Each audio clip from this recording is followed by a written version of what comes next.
IOQM 2022 3 marks question. In triangle ABC, angle B is 60 degree and angle C is 30 degree. Let PQR be points on sides BA, AC, CB respectively, such that BPQR is an isosceles trapezium. BPQR एक isosceles trapezium है जिसमें PQ is parallel to BR and BP is equal to QR। मैंने diagram बना लिया है यहाँ पर। ये एंगल B 60 डिग्री है, एंगल C 30 डिग्री है। P point is on AB, Q on AC and R point on CB, और जिसमें BP equal to QR given है और PQ is parallel to BR। ये एक आइसोसेलेस ट्रेपेजियम है। Isosceles trapezium में ये दोनों एंगल 60 हैं तो ये दोनों एंगल 120 हो जाएंगे। तो देखिए यहां पर ये एंगल कितना हो जाएगा 120, बिकॉज लीनियर पेयर है। 120 प्लस 30 तो ये एंगल हो जाएगा 30। यदि ये साइड x है तो ये साइड भी x हो जाएगी और ये साइड भी x है हमारे पास। तो हमें क्या गिवन है, maximum possible value of area of triangle ABC and area of quadrilateral BPQR। इनके एरिया का रेशियो निकालना है हमें मैक्सिमम। तो हमें राइट एक ट्रायंगल में प्रॉपर्टी पता है राइट एंगल ट्रायंगल में। यदि आपको नहीं पता तो मैं बता देता हूं पहले। ये राइट एंगल ट्रायंगल है, ये 30 का एंगल है, ये 60।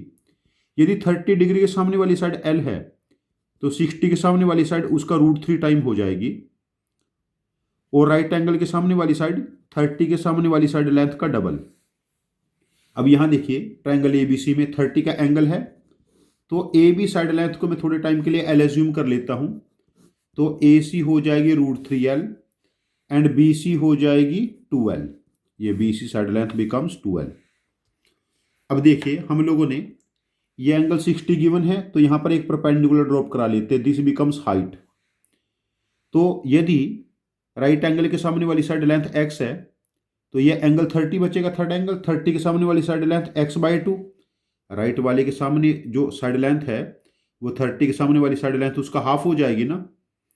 और 60 डिग्री के सामने वाली साइड लेंथ क्या होगी, 30 डिग्री के सामने वाली साइड लेंथ को √3 से मल्टीप्लाई कर लो। तो height of isosceles trapezium √3x/2। और इस तरफ भी हाइट सेम रहेगी। यदि यहां पर मैं एक पॉइंट N ले लेता हूं। अब देखिए मैं ट्रायंगल QNC इक्वल से बना लेता हूं। राइट एंगल है, ये पॉइंट N, ये Q, ये C, ये √3x/2। ये 30 के सामने वाली साइड लेंथ है तो राइट एंगल के सामने वाली साइड लेंथ इसका क्या हो जाएगी, डबल। √3x ये वाली साइड लेंथ जिसकी मुझे कोई नीड नहीं है, और 60 के सामने वाली साइड लेंथ क्या होगी, इसको √3 से मल्टीप्लाई करना है 30 के सामने वाली साइड लेंथ को, 3x/2।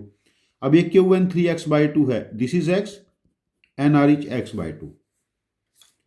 अब देखिए यहां पर यदि ये लेंथ x है तो PA क्या हो जाएगी, L-x, और AQ √3 टाइम L-x, बिकॉज ये एंगल 60 है और ये एंगल क्या है 30, बिकॉज 120 तो ये एंगल था ना, 120 प्लस 30 ये राइट एंगल है। और ये राइट एंगल के सामने वाली साइड लेंथ है ट्रायंगल APQ में 2 टाइम L-x। और यदि यहां तक ये 2 टाइम L-x है तो ये ट्रायंगल हमारे पास क्या बनेगी, यहां तक की साइड लेंथ प्लस x हो जाएगा ना।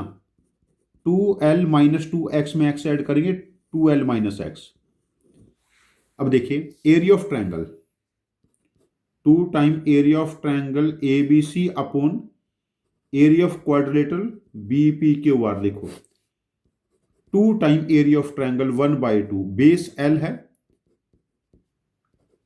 One side is L, one is √3L, 2 के साथ प्रोडक्ट में है ये। और नीचे area of quadrilateral 1/2 sum of length of parallel side 2L - 2x, 2L - x, 4L - 3x and height √3x/2। देखिए बाय 2 से 1/2 कैंसिल, ये 2 प्रोडक्ट में चला जाएगा ऊपर, 2 × 2 हो जाएगा, √3 से √3 कैंसिल, तो ये क्या बना 4l² upon 4l - 3x into x। ये हमारे पास अभी तक की वैल्यू बनी। चलो मैं इसको थोड़ा सिंप्लीफाई कर लेता हूँ। यहाँ पर रिक्वायर्ड जो मेरे पास एरिया फंक्शन किस टाइप से बना, ये रिक्वायर्ड एरिया फंक्शन हम ऊपर नीचे x² से डिवाइड कर लेते हैं। ये क्या बना 4 time l upon x whole square, एक x कैंसिल हो जाएगा, 4 टाइम l अपॉन x - 3। मतलब हमारे पास जो रेशो जो कैलकुलेट करनी थी ये क्या बनी 4 time l by X whole square upon 4 time l by X - 3। अब देखिए, यदि मैं इस डायग्राम में x को यहां पर बिल्कुल इस पॉइंट पे ले लेता हूं, बिल्कुल एज क्लोज एज पॉसिबल, जब x 0 का अप्रोच करे तो हम ऐसा कह सकते हैं यहां पर यदि x 0 का अप्रोच करे तो l बाई एक्स इन्फिनिटी को अप्रोच कर सकता है। तो इस केस में जो मैक्सिमम रेशियो बनेगा वो इन्फिनिटी अप्रोच करेगा। तो इस क्वेश्चन का बोनस किया गया था, इसकी जो मैक्सिमम वैल्यू कैलकुलेट करनी थी हम लोगों को, मैक्सिमम एरिया, यहां पर maximum value of area calculate करनी थी, maximum possible value of this ratio of areas ना, तो ये क्या बन जाएगी इन्फिनिटी। लेकिन यहां पर देखो जो हमारे पास रेशियो बनी थी, ये रेशियो क्या बनी थी 4 टाइम l बाई एक्स का whole square into 4 time l by X - 3। l by X को थोड़े टाइम के लिए यदि हम t ले लेते हैं, ये t का एक फंक्शन जनरेट हो जाएगा 4t² अपॉन 4t - 3। यदि यहां से हम इसको सॉल्व करेंगे तो t की वैल्यू 3 के लिए यहां पर मिनिमम रेशियो आ सकती है, t की वैल्यू 3 के लिए मिनिमम रेशियो आ सकती है यहां पर, t की वैल्यू 3/2 के लिए। अब ये आपका होमवर्क है, आपको ये फाइंड आउट करना है t की वैल्यू मेरी 3/2, मतलब l अपॉन एक्स 3/2 के लिए ही हमारे पास यहां पर मिनिमम वैल्यू क्यों आई। यदि पेपर में पूछा गया होता एग्जाम में कि मिनिमम रेशियो फाइंड आउट करना है, तब इसका आंसर हम कुछ मार्क कर लेते, लेकिन इस केस में आंसर बन जाएगा required ratio becomes infinity. Thank you very much for joining with us, happy learning with us.